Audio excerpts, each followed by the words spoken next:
reparti pour la suite de notre tutoriel sur le catalogage. Je ne vous ai pas parlé du but du catalogage, c'est bien sûr de faciliter la recherche et l'accès des documents pour tous ceux qui en ont besoin. Cela permet à votre bibliothèque de fonctionner comme une véritable mine d'or d'informations accessibles. Pour l'instant, nos catalogues de bibliothèques sont très mal référencés par les moteurs de recherche tels que Firefox ou Google, vous l'aurez remarqué. Tout ça va bientôt changer grâce à ce qu'on appelle la transition bibliographique. C'est pour ça que l'on vous demande de ne pas supprimer de champs, même si vous n'en comprenez pas l'utilité, qu'il s'agisse de suites de chiffres, d'identifiants pérennes type URI ou ARC, ou encore autres données codées. Nous, ici, on va surtout balayer les champs obligatoires et bien sûr, on va commencer par l'ISBN. L'ISBN, c'est le champ 10A. ISBN, ça veut dire International Standard Book Number, en français, numéro international normalisé du livre. Cet acronyme, c'est une sorte de carte d'identité unique pour chaque livre publié dans le monde. Il est composé de 13 chiffres, ou 10 pour les anciennes versions, et ce numéro permet d'identifier un ouvrage de façon très précise, peu importe où il a été publié. Alors attention, l'ISBN il a été mis en place dans les années 70, cela veut dire que tous les ouvrages d'avant cette période n'en ont donc pas. Idem, si un même livre est réédité ou mis à jour, chaque nouvelle édition recevra un nouvel ISBN. Un livre peut donc comporter plusieurs ISBN. Vous l'aurez compris, cette occurrence est donc facultative, mais aussi répétable. Pour notre exemple, j'ai dans les mains Lulu et ses lunettes. Je vais en biper l'ISBN. C'est un ISBN à 13 chiffres. Je sais déjà la notice que je dois sélectionner. Je vois que déjà quelques champs s'incrémentent. Il me manque des champs obligatoires à remplir. Le prix c'est rentré, je vérifie sur mon ouvrage, il coûte bien 11,90 €.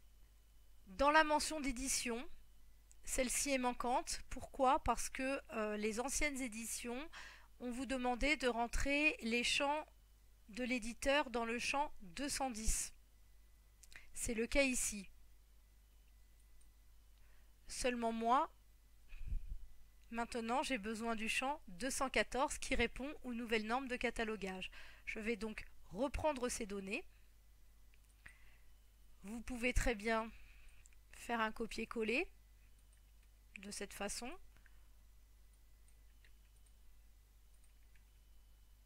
Pour les rentrer dans le bon champ.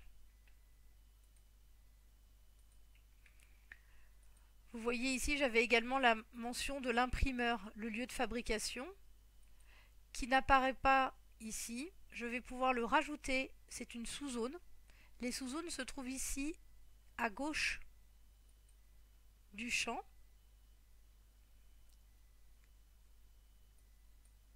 Je clique sur plus et mon sous-champ s'est incrémenté.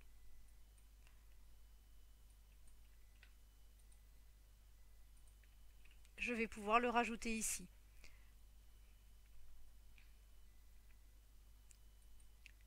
Bien sûr, mon champ 210 ne me sert plus à rien. Je peux le supprimer si je le souhaite en cliquant sur la petite corbeille. J'ai le nom de l'auteur. Imaginons que le champ, alors là il s'est rempli automatiquement, mais imaginons que le champ soit vide et qu'il me faille remplir mon auteur. C'est important, je vous le montre. Je tape le nom de mon auteur.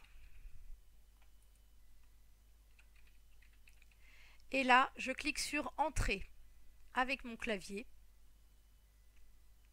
Je vais chercher l'auteur pour savoir s'il existe une notice autorité sur le sujet. Je trouve mon auteur. Toutefois, il ne s'agit pas d'une notice autorité. Celle-ci apparaîtrait avec un petit chapeau d'universitaire. Là, mon auteur, lui, n'est pas une notice autorité. Toutefois, en cliquant dessus, je vais pouvoir le raccrocher à d'autres notices déjà existantes dans la base. Pour les mentions de responsabilité dans le champ 700, il me faut forcément rajouter un code de fonction. Le code de fonction, c'est quoi? Regardons le menu dépliant. Je peux avoir toutes sortes de fonctions pour la personne qui a aidé à réaliser l'ouvrage ou l'œuvre. Ici, il s'agit d'un auteur. Il se trouve que cet auteur est également l'illustrateur de l'ouvrage. Je vais pouvoir rajouter un autre code de fonction. Je rentre dans la sous-zone et je clique sur plus pour rajouter une sous-zone. Et là, je peux rajouter que cette personne est également l'illustrateur du livre. De la même façon, Virginie Quentin, qui est ici la traductrice, a également adapté ce livre. Tout ça, je le vois sur la page de couverture de mon livre, hein, je ne l'invente pas. Donc là, vous voyez, j'ai que la longueur du livre, je n'ai pas sa largeur. Ce n'est pas obligatoire de mettre la largeur, vous le pouvez pour plus de précision. Si vous décidez de le mettre, alors là, pour le coup, j'ai un livre en format carré. Je mets... Voilà, je l'écris de cette façon-là pour m'y retrouver. Et bien sûr, je supprime les champs qui se retrouvent en doublon. Il va me manquer ici un résumé que je vais aller rechercher. Je ne m'amuse pas à recopier les 33 lignes qui se trouvent en der de couverture. Vous voyez ici, sur la notice bibliographique de la BNF, je n'ai pas de résumé. Il n'y a pas de résumé, c'est pour ça qu'elle n'est pas remontée. Je vais aller voir si Electre a ce résultat. Je ne le cherche pas par l'ISBN puisqu'il s'agit d'un ouvrage qui est assez ancien. C'est peut-être pour cela d'ailleurs que je n'ai pas trouvé beaucoup d'informations dessus. Vous voyez ici, je vois qu'il n'est plus disponible, il est épuisé, il est en rouge Lulu et ses lunettes. Pour autant, ça ne m'empêche pas d'avoir des informations dessus. Ici, en cliquant sur la notice, je trouve le résumé que je cherchais. Je vais pouvoir le copier. Je fais CTRL-C et je vais dans le champ 330 pour copier mon résumé. Je ne suis pas obligée de mettre le copyright Electre, hein, ce n'est pas obligatoire, puisque là on ne répond pas à des droits d'auteur. J'ai également d'autres données qui n'apparaissent pas dans la notice. Je retourne dans Electre et là je vais dans Format marque et je regarde ce que me raconte le champ Unimarque. Dans le champ 333 $A, je vais pouvoir rajouter à partir de 4 ans. Je retourne dans ma notice, je cherche le champ 333 et je vois qu'il n'apparaît pas ici. Je vais pouvoir le rajouter manuellement. Je fais ajouter champ 333 et là dans le champ notes, je vais pouvoir rajouter à partir de 3 ans. Alors je rajoute un petit A accentué pour la petite astuce, il suffit de faire Alt 183. Et je fais valider. Vous voyez, j'ai un autre onglet qui s'est ajouté aux autres. Alors je regarde si la notice est satisfaisante en cliquant sur ISBD. Vous voyez là, elle me paraît à peu près correcte.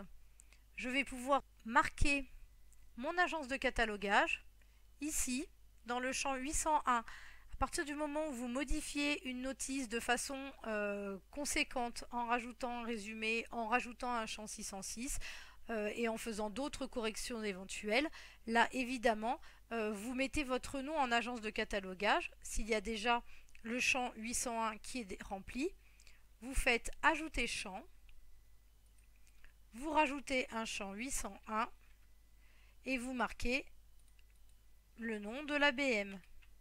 Alors voilà pour cet exemple de Lulu et ses lunettes, c'est un album jeunesse, donc évidemment la notice n'est pas très conséquente. Toutefois, quand vous avez des ouvrages plus denses, il va falloir remplir plus de champs. Faisons ensemble la liste des champs obligatoires. L'ISBN, le champ 10A, on vient d'en parler. Le prix, s'il y en a un. Le champ 700, c'est l'auteur avec son code de fonction. Le co-auteur, s'il y en a un, le champ 701.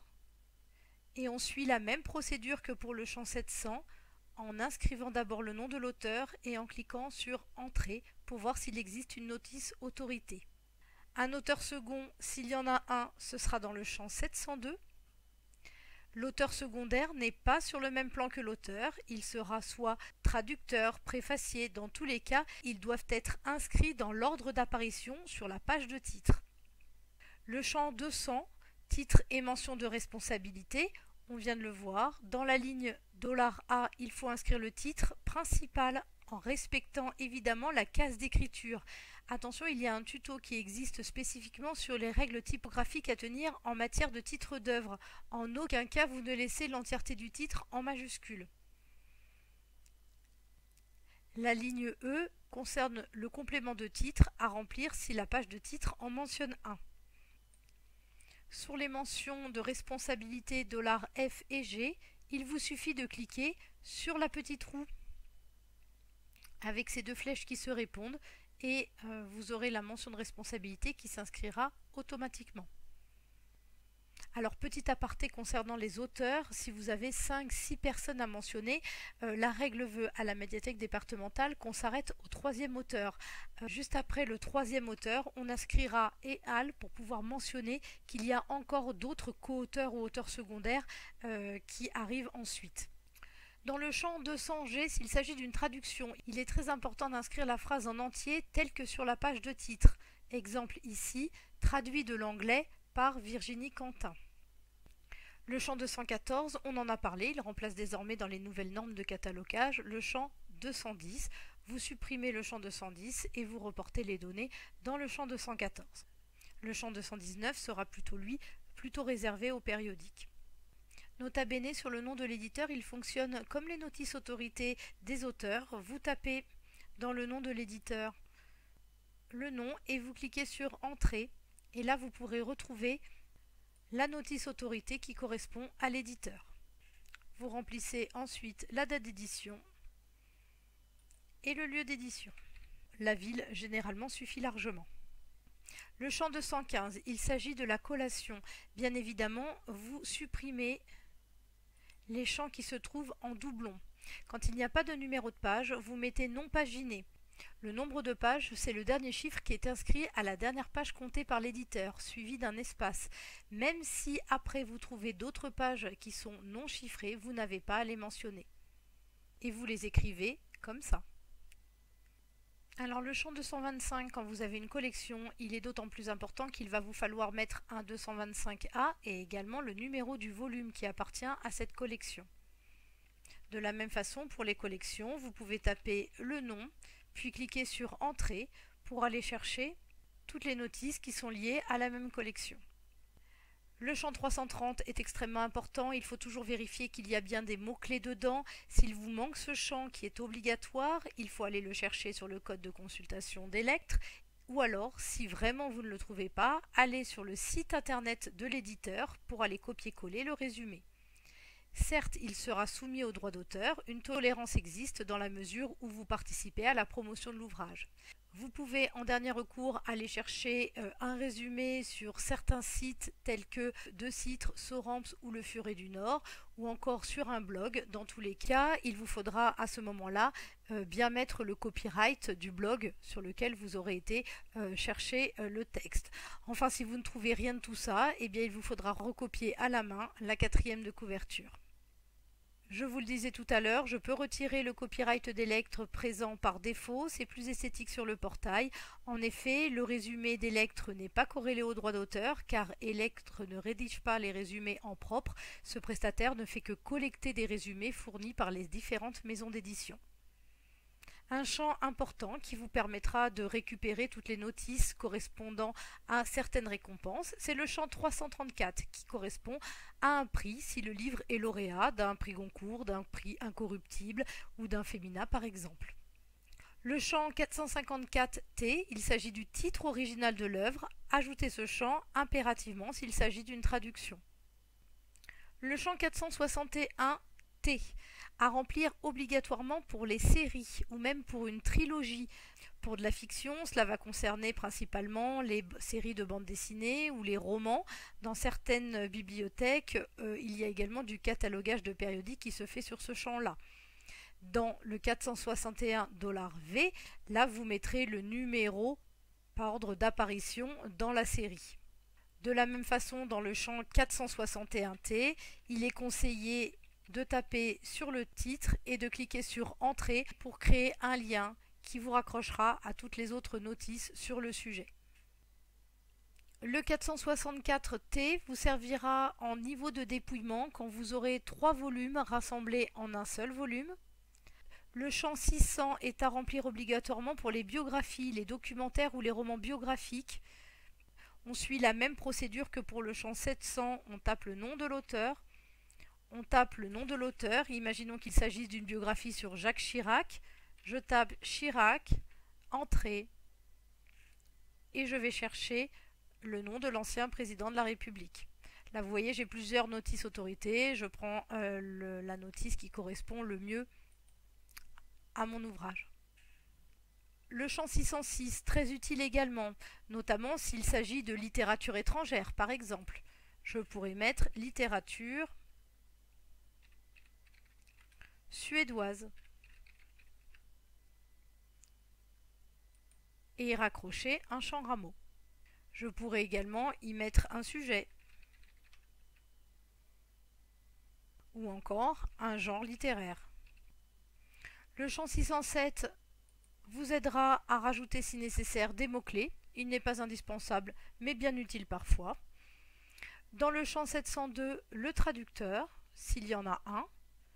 Dans le champ 801, je vous en ai parlé, vous inscrivez le nom de votre bibliothèque. Enfin, si vous êtes en train de cataloguer un documentaire plutôt qu'une fiction, en plus des champs 606 qui vous seront indispensables pour, par exemple, des noms géographiques ou des noms communs ou historiques, vous avez le champ 676 qui vous permet là d'inscrire le code Dewey que vous avez choisi pour le documentaire. Enfin, petit aparté, il existe également un champ 983.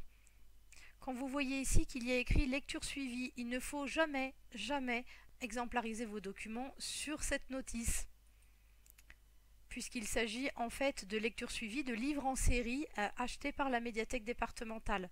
Vous voyez, quand le champ 983 est rempli, vous avez ce petit Lect S qui apparaît. Dans ce cas-là, si vous avez exactement le même ouvrage que la médiathèque départementale, il vous faudra dupliquer la notice et non exemplariser directement dessus. Voilà, je vous remercie vraiment de votre attention et de votre investissement sur ce sujet. J'espère que votre cerveau n'est pas en train d'exploser. Je vous laisse maturer tout ça à tête reposée et on se retrouve bientôt pour une nouvelle vidéo.